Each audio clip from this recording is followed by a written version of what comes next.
Yep, that's right, lady. The earliest we can be there is tomorrow afternoon.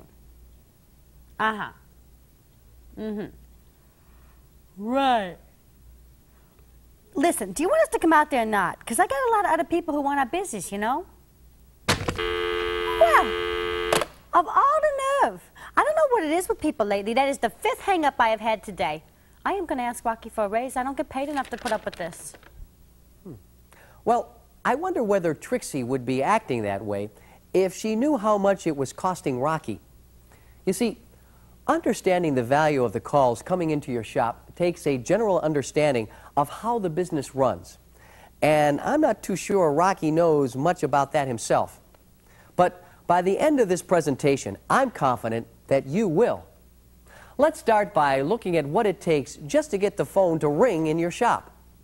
Wouldn't it be nice if everyone automatically knew whom to call when they get a service problem?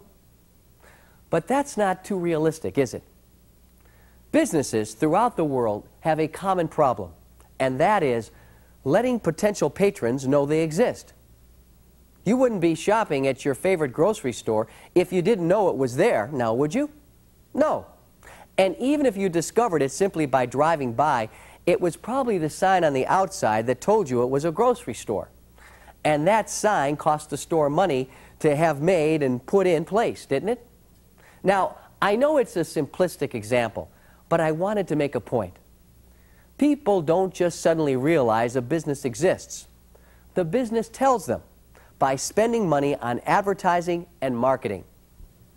And in many cases, business owners not only advertise just to announce the existence of their business, they also want to let potential patrons know why they should choose their business over the competition. Okay, so now let's apply this idea to you and your shop.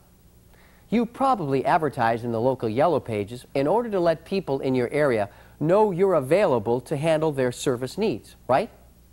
And there are probably other ways you spend money on advertising and marketing as well, such as business cards, flyers, radio ads, refrigerator magnets, calendars, TV spots, etc. All of these efforts are aimed at one thing, getting the phone to ring. But it doesn't end there, does it? Someone has to not only answer the phone, they have to convince the caller to schedule service. After all, if every call into your shop was an automatic booking, your shop could just use an automated system, like a bunch of answering machines.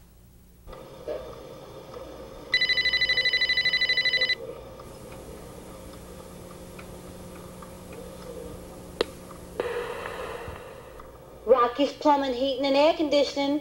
Oh yeah, and electric. At the beep, please leave your name, address, phone number, and the nature of your call. And somebody will try to get to you this week. Thank you for calling.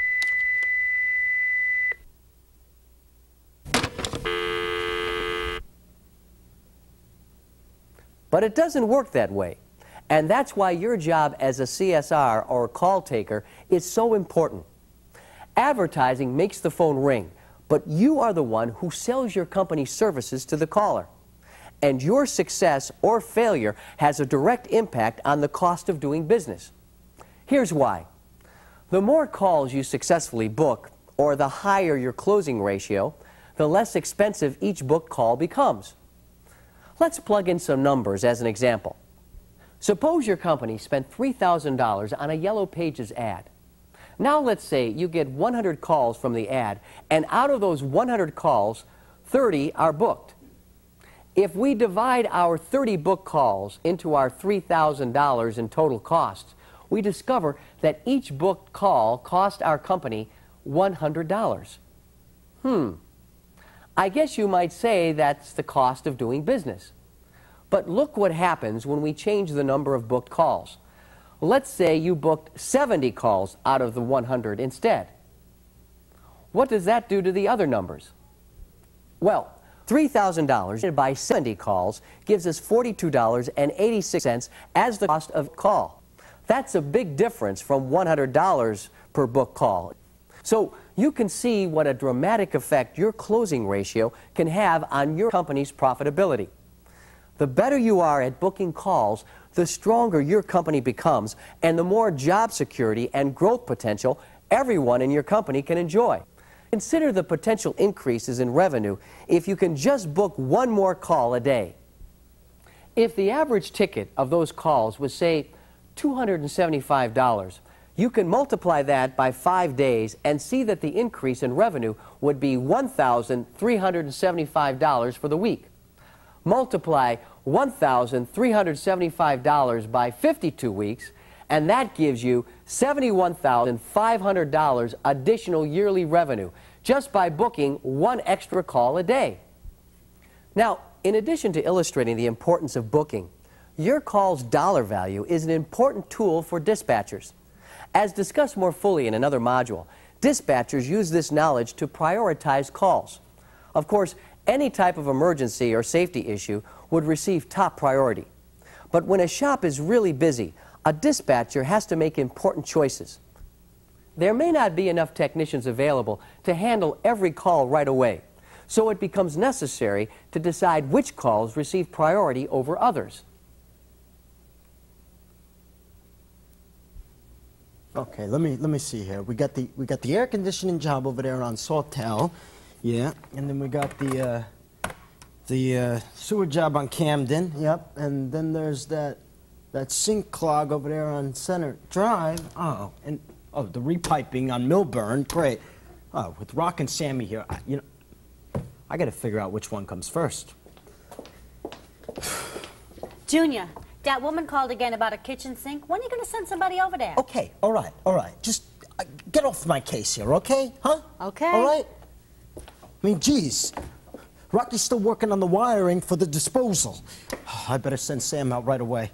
I'm never going to hear the end of this. Oh, great. Wonderful. Too bad. Sam's right there. He could have done the reef pipe job. It would be nice to schedule calls in the order in which they came. But that just isn't possible due to the many variables involved. Geographical location, technician skills, and other factors make the equation more complex.